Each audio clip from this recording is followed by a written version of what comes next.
Everybody, welcome to Late Night Football. Welcome to our match reaction show again. Third one to today, and there's one more to come. But it's finished in this one. Inter Milan 1, Roma 2. A big win for Roma, a big comeback win.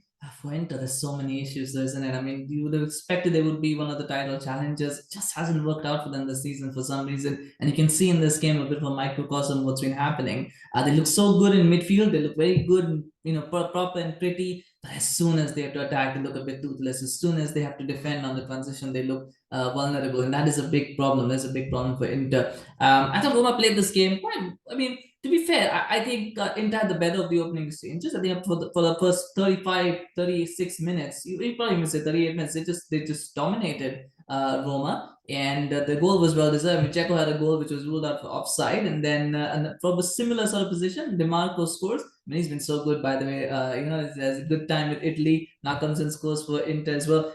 That pass from Barella, though, was really, really good for DeMarco. And then DeMarco kind of scuffs it because I think he's trying to go left. He's actually trying to go left of Patricio, but he ends up going, but because he scuffs it, he ends up going back. But Patricio knows that he's going left, so he's kind of like diving towards that. He gets wrong footed, and it's a goal on that right hand side. Is it an error from the goalkeeper? You could say that. Went a bit too early, but I mean, yeah, these kind of things happen. Sometimes teams get lucky, players get lucky. That is what happened. They got lucky, but he made his own luck, and it's 1-0. And really, you thought Inter, this is what they need because Roma, you knew what they were going to do. They were going to be compact. They were going to try and play on the counter, defend.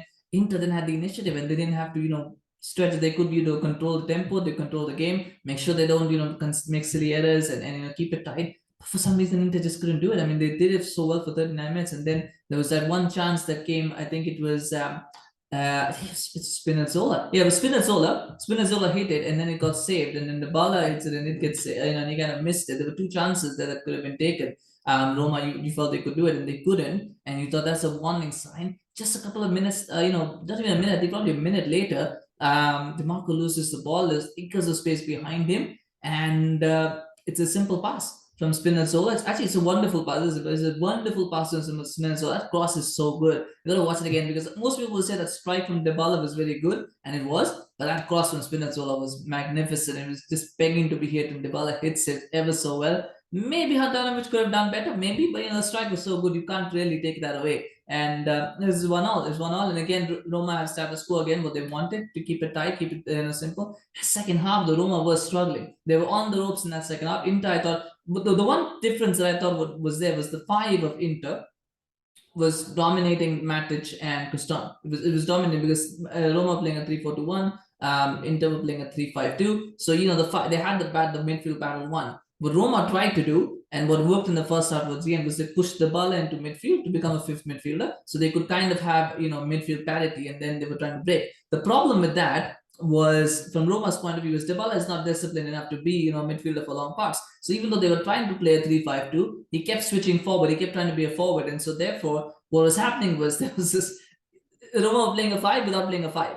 And so that was creating problems in the second half. And Inter were kind of getting at Roma. There were a lot of fouls. I mean, Ibanez, Smalling, there were so many fouls in around the box. They had a couple of set piece opportunities. Inter didn't quite make the most of it. There was one that Calhanoglu got onto the post, which was a fantastic shot, which if that had gone in game, completely transforms. But Roma rode their luck. And then they get a free kick of their own, 75th minute. And what happens? I mean, it's poor marking from Inter. Again, it's poor defending. Skriniar was caught out. I mean, there were three Roma players who could have got on the end of that cross, which is unacceptable at that level. It really is. And it's Smalling who gets onto it, scores. It's 2-1, and from there on, it's Roma's game now. They've got the initiative. They keep the tempo, and even though Inter has a few, you think it's the last 10 minutes, 5 minutes, you always get chances that are melees and stuff like that. You can't really read a lot into that. But I Inter just looked toothless for most of the game. They were missing Romelu Lukaku. I think him being on the pitch might have made a difference. As good as Dzeko is, I do think he's a little bit. He's not really the kind of player you can kind of expect to make much of an impact in these sort of games now.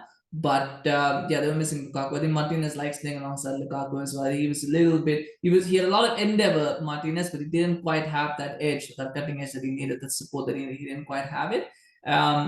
Just bad. I mean, I don't think Inter played too badly. I think they just weren't, clinical in the moments where they needed to be clinical. Whether it was in the final pass, the final run, they just weren't clinical, and that was the difference. Near Roma had a couple, didn't have a lot of chances, but when they had chances, they took them, and that's what it is. 2-1. I think Mourinho will pleased. He wasn't in the stadium, but he'll be very, very pleased with that result. It's 3 points for Roma. I think Inter's title challenge is. I mean, the thing is, the Serie A is so unpredictable because at the moment you've got Napoli and Atlanta as the top two. You don't expect them to be the top two coming in the season, though it could happen. So therefore, Inter not completely out of the title race yet, just because of how Serie A is. But you do wonder if they can put together a sustained title challenge because there's so many issues, there's so many obvious issues in that team, and I don't know if Inzaghi is going to be able to correct them. From Roma's point of view, I think the important 3 points they needed it. Many people do expect them to be in a title challenge as well this season, so they needed to lay down a mark of sorts in this by winning this game to show that yeah, we've got something.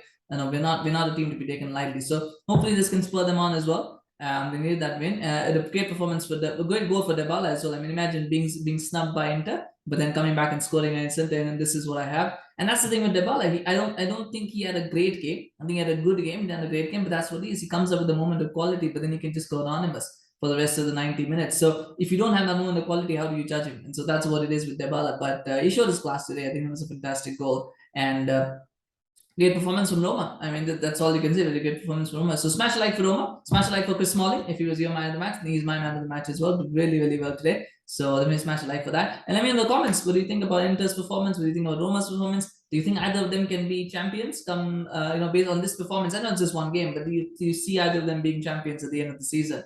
In Italy, let me know. Of course, always love to hear from you guys. Thank you so much for watching. Of course, remember to subscribe to our channel on YouTube, follow us on Facebook. We've got one more video coming today and then a couple more tomorrow. So a subscription allows you to get notified as soon as videos drop. So please do subscribe. We appreciate your support. Thank you so much for watching. Take care. Bye bye.